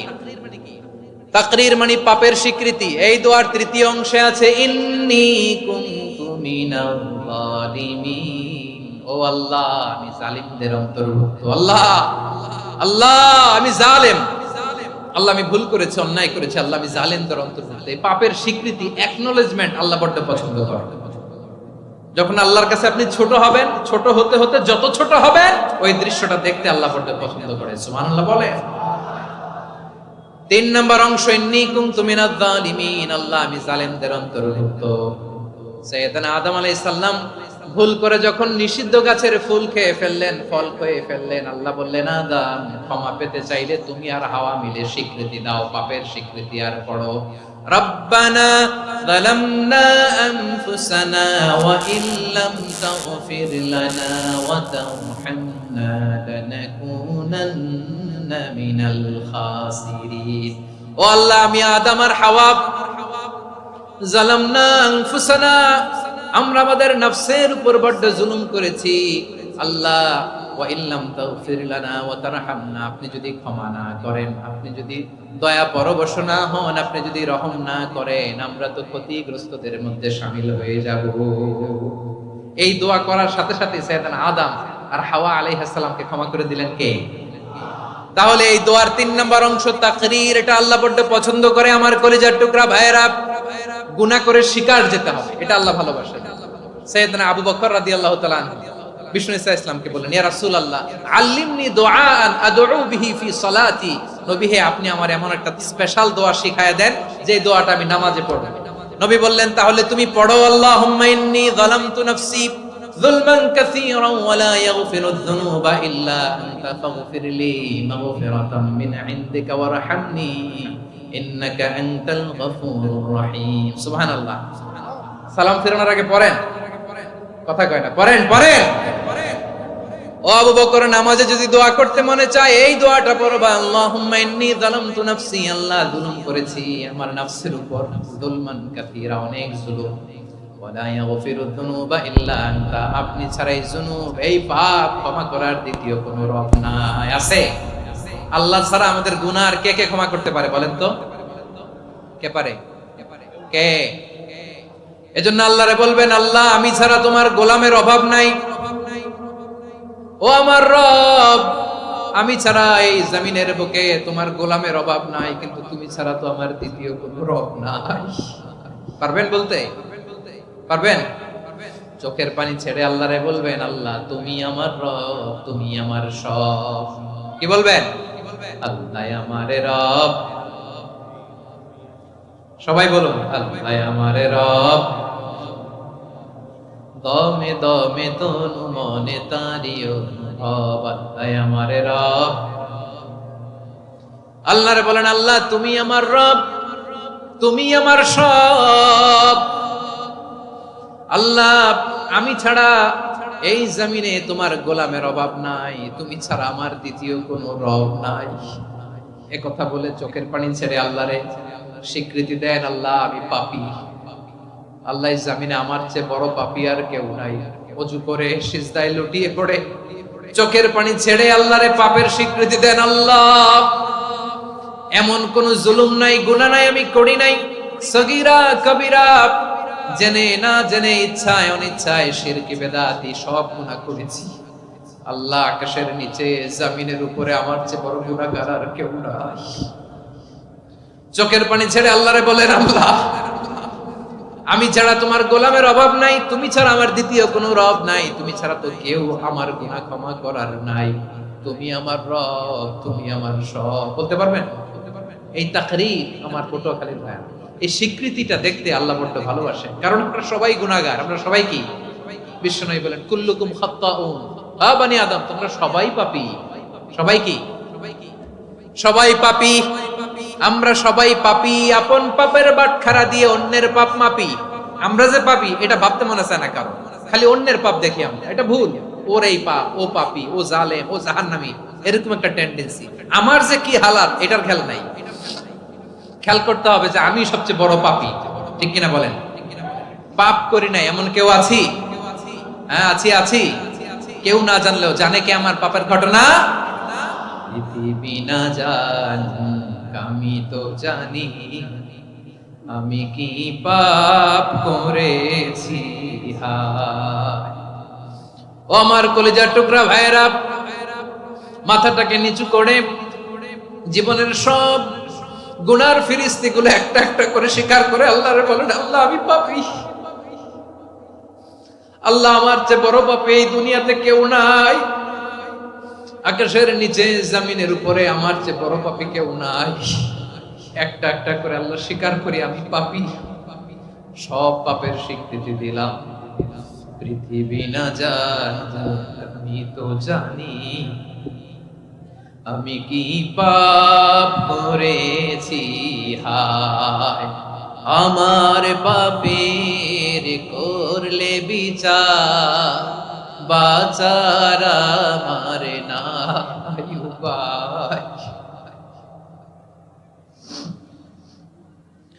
দয়াময় তুমি মাফ করো আমায়, মাফ করো আমায়। আল্লাহ তাআলা যদি দয়া করে আমাদেরকে মাফ না করে, আমাদের বাঁচার কোনো উপায় নাই। আপনি কি ভেবেছেন আপনার নামাজ দিয়ে আপনি জান্নাতে যাবেন? আপনি তাহাজ্জুদ গুজার, সেজদা দিতে দিতে কপালে দাগ ফেলেছেন, এটা আপনারা জান্নাতে নেবে না। আপনি এলাকার সবচেয়ে বড় হাতেম তাই দানশীল, এই দানের ভরসায় বসে আছেন, কশিন কালো না। আমাদের নামাজ, আমাদের রোজা, আমাদের ইবাদত, এগুলোকে মিজানের পাল্লায় উঠালে কোনো ওজনই হবে না। তবে আমাদের একটা কৌশল জানা আছে, আমরা আল্লাহর রহমতের ভিখারি। আমরা সেদিন আগেই গুনার স্বীকৃতি দিয়ে দেব। আমরা বলবো, আল্লাহ তুমি প্রশ্ন করার আগে তোমার একটা কথা বলি, আমারে কিছু জিজ্ঞেস করো না, আমি সব করেছি। এমন কোন পাপ নাই যে পাপ আমারে দিয়ে হয় নাই। তোমার রহমত দিয়ে তুমি জান্নাতে পাঠাবা, তোমার দয়ায় জান্নাতে যেতে চাই, আমল দিয়ে না। পারবেন বলতে? কিয়ামতের দিন আমরা বলবো, আল্লাহ আমার আমল দিয়ে জান্নাত চাই না, আমি তোমার দয়া দিয়ে জান্নাত চাই। তোমার দয়া ছাড়া আমার কোনো উপায় নাই। কারণ আল্লাহ যদি বিচার করে বাঁচার কারো উপায় নাই। আল্লাহ যদি বলে ফেলেন তুই এটা করলি কেন, ওখানে গেলি কেন, কোরআনে 1000 বার নিষেধ করলাম, তারপরেও এই পাপে জড়ালি কেন? এরকম প্রশ্ন ছুড়ে দিলে আমার উত্তর আছে, বাঁচার কোনো উপায় আছে? রোজ হাসরে হে আল্লাহ আমার করোনা বিচার, আল্লাহ করোনা বিচার,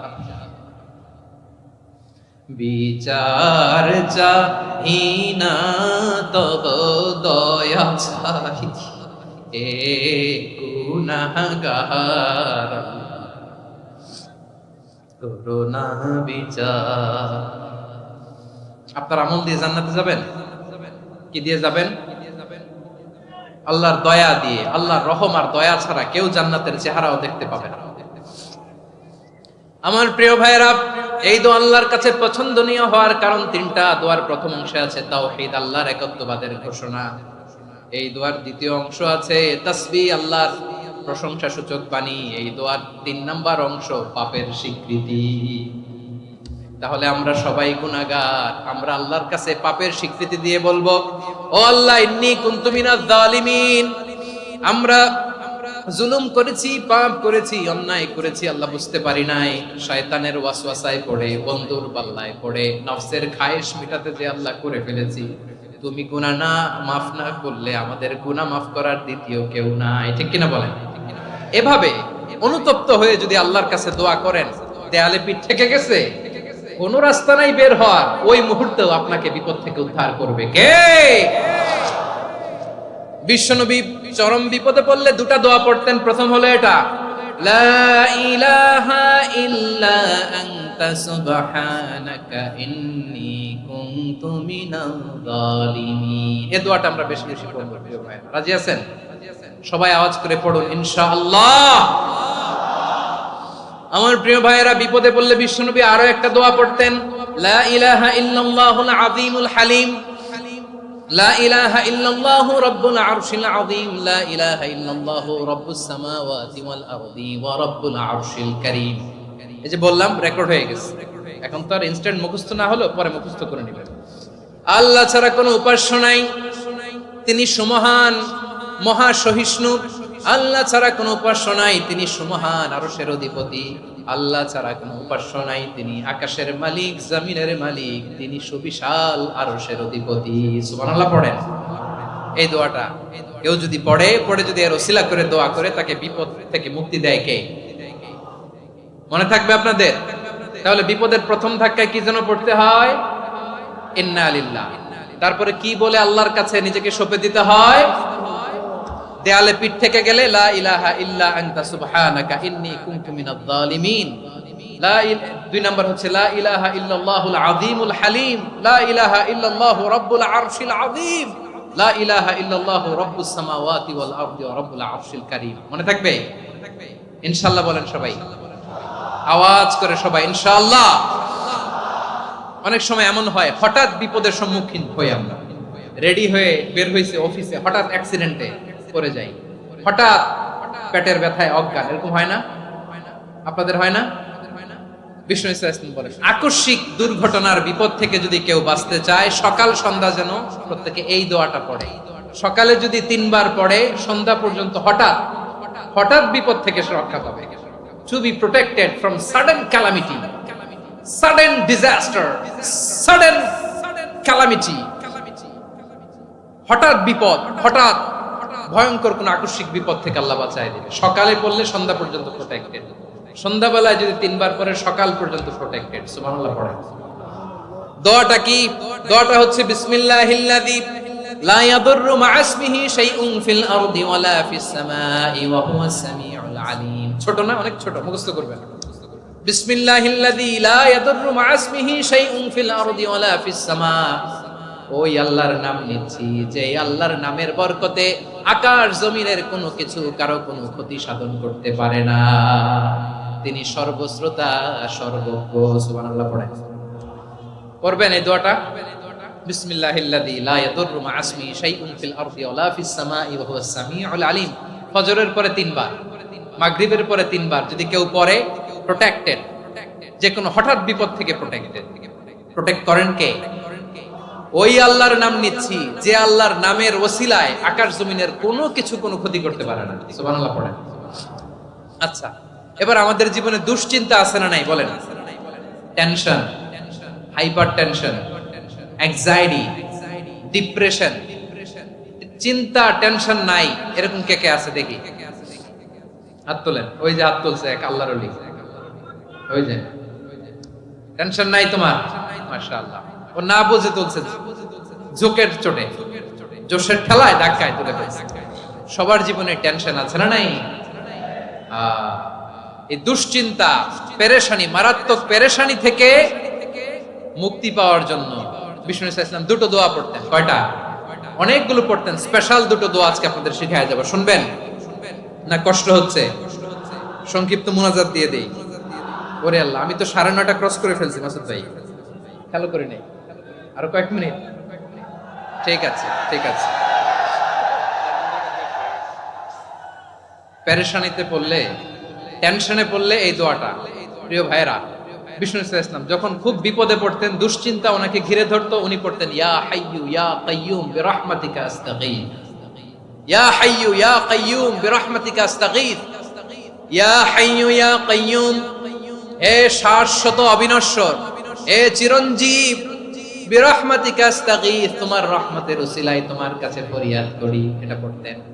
আবার আরেক বর্ণনায় এসেছে ইয়া হাইয়ু ইয়া কাইয়ুম বিরহমাতিকা আস্তাগীথ আসলিহ লি শা'নি কুল্লাহু ওয়ালা তাকিলনি ইলা নাফসি তারফাতা আইন। আসলিহ লি শা'নি কুল্লাহ, আল্লাহ আমার সবকিছু আপনি সেটেল করে দেন। আমাদের সব ঝামেলা সেটেল করে দিতে পারে কে? আমরা তো সেটেলমেন্টের জন্য ওএসপি সাহেবের কাছে যাই, ডিসি সাহেবের কাছে যাই, অমুক ভাইয়ের কাছে যাই, তমুক ভাইয়ের কাছে যাই। এই দোয়া পড়লে আরশের উপর থেকে আপনার ম্যাটার সেটেল করে দিবে কে? তাহলে পড়বেন ইয়া হাইয়ু, এ চিরঞ্জীব। হাইয়ু মানে চিরঞ্জীব, যিনি চিরকাল বেঁচে থাকবেন, মরবেন না। আল্লাহ মরবেন? তার কোনো লয় আছে? ক্ষয় আছে? সূরা রহমানে আল্লাহ বললেন কুল্লু মান আলাইহা ফানি ওয়া ইয়াবকা ওয়াজহু রাব্বিকা যুল জালালি ওয়াল ইকরাম ফাবিআইয়ি আলাই রাব্বিকুমা তুকাযযিবান। জমিনে যা আছে সব ফান, ভ্যানিশ হয়ে যাবে, নিশ্চিহ্ন হয়ে যাবে, শেষ হয়ে যাবে, সব বিলুপ্ত হয়ে যাবে, একজন ছাড়া। জোরে বলেন তিনি কে? ইয়া হাইয়ু। আমার সাথে আওয়াজ করে পড়েন ইয়া হাইয়ু ইয়া কাইয়ুম ইয়া হাইয়ু ইয়া কাইয়ুম বিরহমাতিকা আস্তাগীথ আসলিহ লি শা'নি কুল্লা ওয়ালা তাকিলনি ইলা নাফসি তারফাতা আইন। এভাবে দোয়া করলে আপনাকে বিপদ মুক্ত করবে কে? এই দোয়াটা কেন পছন্দ আল্লাহর কাছে? কারণ এখানে আল্লাহর দুইটা সুন্দর নাম আছে, গুণবাচক নাম, আল হাই, আল কাইয়ুম। এই দুটো নাম আছে এখানে। আবার এই দুইটা আয়াতুল কুরসির অংশ। আয়াতুল কুরসির শুরুতে এটা আছে না নাই? হ্যাঁ, আছে না নাই? 3 নাম্বার কারণ এটা ইসমে আজম। কোন দোয়াটা ইসমে আজম? যে দোয়া ওসিলায় দোয়া করলে আল্লাহ দোয়া ফেরায় না। অনেকগুলো মত আছে, সবচেয়ে ভ্যালিড মত হচ্ছে এটা, ইয়া হাইয়ু ইয়া কাইয়ুম। এর ওসিলা দিয়ে দোয়া করলে দোয়া কবুল করে কে? 2 নম্বরে বিশ্বনবী মারাত্মক বিপদে পড়লে আরেকটা দোয়া পড়তেন, আল্লাহুম্মা ইন্নী আবদুক। আগে দোয়াটা পড়ি, শুনেন। আল্লাহুম্মা ইন্নী আবদুক ওয়া ইবনু আবদিক ওয়া ইবনু আমাতিক নাসিয়াতি বিয়াদিক মাদিন ফিয়া হুকমুক আদলুন ফিয়া কাদাউক আসআলুকা বিকুল্লি ইসমিন হুয়া লাক সাম্মাইতা বিহি নাফসাক আও আনসালতাহু ফি কিতাবিক আও আল্লামতাহু আহাদাম মিন খালকিক أو استأثرت به في علم الغيب عندك أن تجعل القرآن ربيع قلبي ونور صدري وجلاء حزني وذهاب همي। سبحان الله পড়েন। বিষ্ণুই বলতেন আল্লাহুম্মা ইন্নী আবদুক, ও আল্লাহ আমি আপনার গোলাম, ওয়া ইবনু আবদিক, গোলামের ঘরের গোলাম, ওয়া ইবনু আমাতিক, বাদীর ঘরের গোলাম। মানে আল্লাহ আমি আপনার গোলাম। আমার বাবা আব্দুল্লাহ ছিল আপনার গোলাম, আমার মা আমিনা ছিল আপনার বাদী। মানে আমরা গোলাম বংশের, সব গোলাম। নিজের এর চেয়ে আর ছোট করে আল্লাহর কাছে উপস্থাপন করা যায় আমার ভাইরা? কথা কি বুঝতেছেন? নিজেকে এর চাইতে ছোট, নগণ্য আর তুচ্ছ করে আল্লাহর সাথে প্রেজেন্ট করা যায়? বিশ্বনবী বললেন ও আল্লাহ আমি আপনার গোলাম, গোলামের ঘরের গোলাম, দাসীর ঘরের গোলাম, নাসিয়াতি বিয়াদিক, আমার মাথার চুলের ছুটি আপনার হাতের মুঠোয়, আপনি ডানে টান দিলে আমি ডানে যেতে বাধ্য, আপনি বাঁয়ে টান দিলে বাঁয়ে যেতে বাধ্য। সুবহানাল্লাহ বলেন। পিছনে দুই একজন ভাই দাঁড়ালেন কেন? হ্যাঁ, বসুন। জায়গা চেঞ্জ করতেছে, সেই দুপুর থেকে বসে আছে, আমি জানি জানি। মাশাআল্লাহ, কেউ দুই একজন বেরিয়েছে, গ্যাপ পূরণ করতেছে। মাশাআল্লাহ, পড়েন সুবহানাল্লাহ, আলহামদুলিল্লাহ, লা ইলাহা ইল্লাল্লাহ, মুহাম্মাদুর রাসূলুল্লাহ সাল্লাল্লাহু আলাইহি ওয়াসাল্লাম। বিশ্বনবী বললেন, আল্লাহ আমার মাথার চুলের ঝুঁটি আপনার হাতের মুঠোয়। আচ্ছা, এইভাবে কাকে ধরা হয়? যে খুব ছোট, ঠিক কিনা? নিজেকে কত ছোট করলেন বিশ্বনবী। ও আল্লাহ, আমার মাথার চুলের ঝুঁটি আপনার হাতের মুঠোয়, আপনি ডানে টানলে আমি ডানে যাব, বাঁয়ে টানলে বাঁয়ে যাব। আল্লাহ, আসআলুকা বিকুল্লি ইসমিন হুয়া লাক, নাসিয়াতি বিয়াদিক, মাদিন ফিয়া হুকমুক, আপনার নির্দেশ আমার উপর কার্যকর হবেই হবে। আদলুন ফিয়া কাদাউক, আপনার ফয়সালা, যেই ফয়সালাই আপনি আমার জন্য করেন এটাই ইনসাফ। সুবহানাল্লাহ বলেন। আমরা আল্লাহর ফয়সালায় সন্তুষ্ট হতে চাই না। কত কমপ্লেইন, আল্লাহ তুমি এটা দিলা না, ওইটা পাইলাম না, ওইটা হইল না রে, এরকম অভিযোগ, কমপ্লেইন আমাদের আছে না নাই? আর বিশ্বনবী বলতেন, আদলুন ফিয়া কাদাউক, আল্লাহ আমার জন্য তোমার যেটা ফয়সালা এটাই সবচেয়ে শ্রেষ্ঠ ইনসাফ, এর চেয়ে ইনসাফ আর হতে পারে? এভাবে কায়মান বাক্যে আল্লাহর কাছে বিশ্বনবী দোয়া করতেন। এরপরে বিশ্বনবী বললেন, আল্লাহ তোমার যত নাম আছে সব নামের ওসিলায় দোয়া করি, যে নাম তুমি আমাদেরকে জানিয়েছো, যে নাম তুমি আমাদেরকে জানাও নাই, যে নাম তুমি কোরআনে নাজিল করেছো, যে নাম নাজিল করো নাই, যে নাম শুধু নবীদেরকে জানিয়েছো। আর আল্লাহর এমন কিছু চমৎকার চমৎকার সুন্দর সুন্দর নাম আছে, এই নামগুলো রব্বুল আলামিন কাউকে জানাবে না। সুবহানাল্লাহ বলেন। আমরা তো 99 নাম জানি, 100 নাম জানি আল্লাহ, কিন্তু আল্লাহর এমনও কিছু নাম আছে যেগুলো আল্লাহ বিশ্বনবীরও জানায় নাই। এগুলো আল্লাহ ইলমুল গায়বে রেখে দিয়েছেন। দোয়ার সময় বলবেন, আল্লাহ তোমার যেই নামগুলো জানি, যেগুলো জানি না, যেগুলো কোরআনে আছে, যেগুলো নাই, যেগুলো নবীরে খাস ভাবে জানাইছো ওগুলোর উসিলায়, যেগুলো কোনোদিন জানাবাও না, তোমার ওই নামের উসিলাও তোমার কাছে চাও। আল্লাহ কোরআনকে আমার হৃদয়ের বসন্ত বানাও, আমার বক্ষের জ্যোতি বানাও, আমার চিন্তা দুশ্চিন্তা তুমি দূর করে দাও। বিশ্বনবী বললেন, এই কালিমাগুলো, এই বাক্যগুলো পড়ে যদি কেউ আল্লাহর কাছে ফরিয়াদ করে, তার হৃদয় থেকে দুশ্চিন্তা কাটিয়ে দিবে কে? পড়বেন, এই দোয়াগুলো পড়বেন। আচ্ছা, সব শেষে বলি, ঋণের বোঝায় যারা জর্জরিত, বিষ্ণু ইসলাম চমৎকার একটা দোয়া শিখিয়েছেন। আমাদের অনেকে ঋণের বোঝায় জর্জরিত, আছে না নাই? এদিকে কেউ আছেন? থাকলে হাত তোলার দরকার নেই, থাকলে এই দোয়াটা পড়বেন। এক সাহাবীর নাম আবু উমামা, নামাজের ওয়াক্ত ছাড়া উনি মসজিদে যেয়ে বসে আছে। বিশ্বনবী বললেন, কি রে আবু উমামা, নামাজের তো ওয়াক্ত হয় না, মসজিদে কি? সাহাবী বলে, হুমুমুন লাজিমাতনি ওয়া দুয়ুন, নবী গো, ঋণের বোঝায় এমন টেনশনে আছি, ঘরে থাকতে পারলাম না, মসজিদে চলে আসছে। বিশ্বনবী বলেন, আমি কি তোমার এমন একটা দোয়া শিখাবো যেটা পড়লে আল্লাহ তাআলা তোমার ঋণের বোঝা হালকা করে দিবে? আবু উমামা বললেন, ইয়া রাসূলুল্লাহ, অবশ্যই শিখাবেন। বিশ্বনবী বললেন, তাহলে তুমি পড়বা, আল্লাহুম্মা ইন্নী আউযু বিকা মিনাল হাম্মি ওয়াল হাযান ওয়া আউযু বিকা মিনাল জুবনি ওয়াল বুখল ওয়া আউযু বিকা মিন গালাবাতিদ দাইনি ওয়া কাহরির রিজাল। ও আল্লাহ, তোমার কাছ থেকে দুশ্চিন্তা থেকে পানাহ চাই, কৃপণতা, ভীরুতা, অলসতা, কার্পণ্যতা, এই সব কিছু থেকে, মানুষের কঠোরতা, আমার উপর মানুষের আধিপত্য এবং ঋণের বোঝা থেকে পানাহ চাই। এই দোয়াটা যখন বিশ্বনবী শিখাই দিলেন, আবু উমামা বারবার এই দোয়া পড়েন, আল্লাহুম্মা ইন্নী আউযু বিকা মিনাল হাম্মি ওয়াল হাযান ওয়া আউযু বিকা মিনাল আজজি ওয়াল কাসাল ওয়া আউযু বিকা মিনাল জুবনি ওয়াল বুখল ওয়া আউযু বিকা মিন গালাবাতিদ দাইনি ওয়া কাহরির রিজাল। আবু উমামা বলে, এই দোয়া আমি পড়তে লাগলাম আর পড়তে লাগলাম, কিছুদিন পরে দেখা গেল বিশ্বনবীর শেখানো এই দোয়ার বদৌলতে আল্লাহ তাআলা আমার সব ঋণ পরিশোধের ব্যবস্থা করে দিয়েছেন। পড়বেন পড়বেন। আমার প্রিয় পটুয়াখালীর ভাইয়েরা, বিশ্বনবীর জামাতা সাইয়্যিদিনা আলী রাদিয়াল্লাহু তাআলা আনহুর কাছে এক লোক এসে বলে, হে আলী, ঋণের বোঝায় আমি জর্জরিত, আমার কিছু অর্থ দিয়ে সাহায্য করো। সাইয়্যিদিনা আলী রাদিয়াল্লাহু তাআলা আনহু বললেন, আমি কি তোমারে এমন একটা দোয়া শিখাবো যেটা বিশ্বনবী আমাদের শিখিয়েছেন? এই দোয়া যদি তুমি পড়ো, লাউ কানা আলাইকা মিসলু জাবালিন কাবীরিন দাইনান আদাল্লাহু আনকা, পাহাড় পরিমাণে যদি ঋণের বোঝা হয়, আল্লাহ এটা পরিশোধের ব্যবস্থা করে দিবেন। ছোট্ট একটা দোয়া বিশ্বনবী শিখালেন, বললেন তুমি পড়বা আল্লাহুম্মা কফিনি বিহালালিকা আন হারামিকা ওয়া আগনিনি বিফাদলিকা আম্মান সিওয়াক। বুঝতে আছে? হ্যাঁ আছে।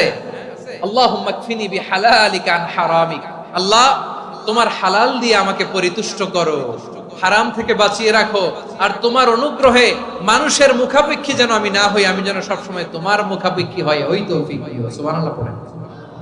এই দোয়া বেশি বেশি পড়লে ঋণের বোঝা হালকা করে দিবে কে? তাহলে প্রিয় ভাইয়েরা, বিপদে পড়লেই প্রথমে কি পড়বেন? পটুয়াখালী ভুইলা গেছে। বিপদে পড়লেই প্রথমে ইন্না লিল্লাহ কি বলে নিজেকে আল্লাহর কাছে সঁপে দিতে হয়? হাসবুনাল্লাহ। চরম বিপদে দেয়ালে পিঠ থেকে গেছে, তখন লা ইলাহা ইল্লা আনতা সুবহানাকা ইন্নী কুনতু মিনাজ জালিমিন। এরপরে লা ইলাহা ইল্লাল্লাহুল আযীমুল হালিম, এই দোয়া। আকস্মিক বিপদ, হঠাৎ যেন কোনো বিপদ আমাকে পেয়ে না বসে, এটার জন্য বিসমিল্লাহিল্লাযী লা ইয়াদুররু মা ইসমিহি শাইউন ফিল আরদি ওয়ালা ফিস সামাই ওয়া হুয়াস সামিউল আলিম। সকালে 3 বার, রাতে 3 বার। আর মারাত্মক tension, hyper tension, anxiety, depression থেকে বাঁচার জন্য 2 দোয়া, ইয়া হাইয়্যু ইয়া কাইয়্যুম, ইয়া হাইয়্যু ইয়া কাইয়্যুম, মনে থাকবে? আর আল্লাহুম্মা ইন্নী আবদুক, এই দোয়া। ঋণ থেকে বাঁচার জন্য 2 দোয়া, আল্লাহুম্মা ইন্নী আউযু বিকা মিনাল হাম্মি ওয়াল হাযান, এটা। আর আল্লাহুম্মা কফিনি বিহালালিকা আন হারামিকা ওয়া আগনিনি বিফাদলিকা আম্মান সিওয়াক। আর সব সময় পড়ার জন্য একটা আমল দিয়ে যাই, উঠতে বসতে, অফিসে যাচ্ছেন, অফিস থেকে ফিরতেছেন, বসে আছেন, শুয়ে আছেন, ছোট্ট এক শব্দে আমরা যেন বেশি বেশি পড়ি আস্তাগফিরুল্লাহ। আওয়াজ করে আমার সাথে পড়ুন আস্তাগফিরুল্লাহ। আবার পড়ুন আস্তাগফিরুল্লাহ। আল্লাহ রাসূল সাল্লাল্লাহু আলাইহি ওয়াসাল্লাম বলেন, মান লাজিমাল ইস্তিগফার, যে সব সময় এরকম ইস্তিগফারের সাথে লেগে থাকে, জাআলাল্লাহু লাহু মিন কুল্লি দীকিন মাখরাজা, আল্লাহ তাআলা তাকে কোনো বিপদে আটকান না, সে জীবনে আটকাবে না। যে কোনো বিপদে আল্লাহ তার রাস্তা বের করে দিবেন, way out, you will get a way out, a solution. সুবহানাল্লাহ। ওয়া মিন কুল্লি হাম্মিন ফারাজা, দুশ্চিন্তা মুক্ত হবে, ওয়া ইয়ারযুকহু মিন হাইসু লা ইয়াহতাসিব, এমন জায়গা থেকে আল্লাহ রিজিকের বন্দোবস্ত করবে যেটা সে কল্পনাও করে নাই। আওয়াজ করে পড়েন সুবহানাল্লাহ। তাহলে মনে থাকবে আস্তাগফিরুল্লাহর কথা। সব শেষ কথা বলবো, সব শেষ আমার প্রিয় ভাইয়েরা। এটা গেল নিজের বিপদ। কিসের বিপদ? নিজে যদি বিপদে পড়ে। অন্যের বিপদ যদি দেখেন, এটার জন্য একটা দোয়া আছে।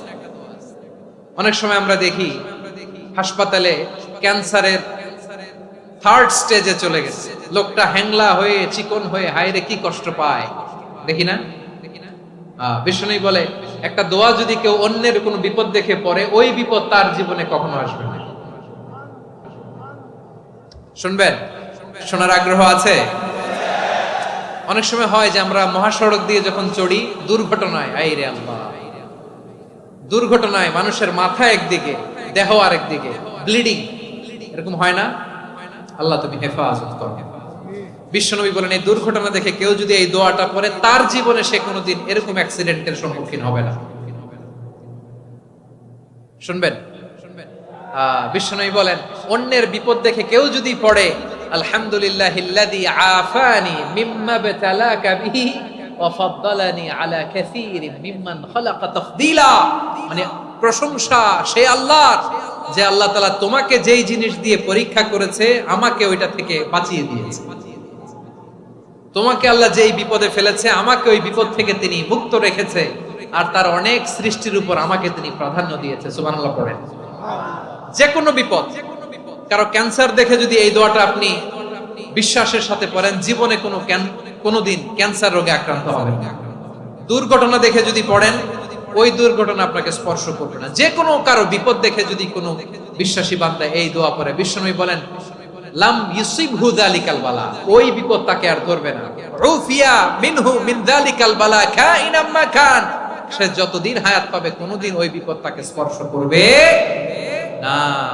এই দোয়াটা পড়তে রাজি আছেন আমার প্রিয় ভাইরা? তাহলে পুরো আলোচনার সেন্ট্রাল থিম হচ্ছে, আমাদের জীবনে বিপদ আসবে, কষ্ট আসবে, দুঃখ আসবে, কিন্তু বিপদে আপদে আমরা হাল ছেড়ে দিব না, হতাশ হব না। মুমিন হতাশ হয় না, নিরাশ হয় না, হাল ছেড়ে দেয় না। মুমিন ভরসা রাখে একজনের উপর। আওয়াজ করে বলুন, যিনি কে? বিপদে পড়লে আমাদেরকে উদ্ধার করে কে?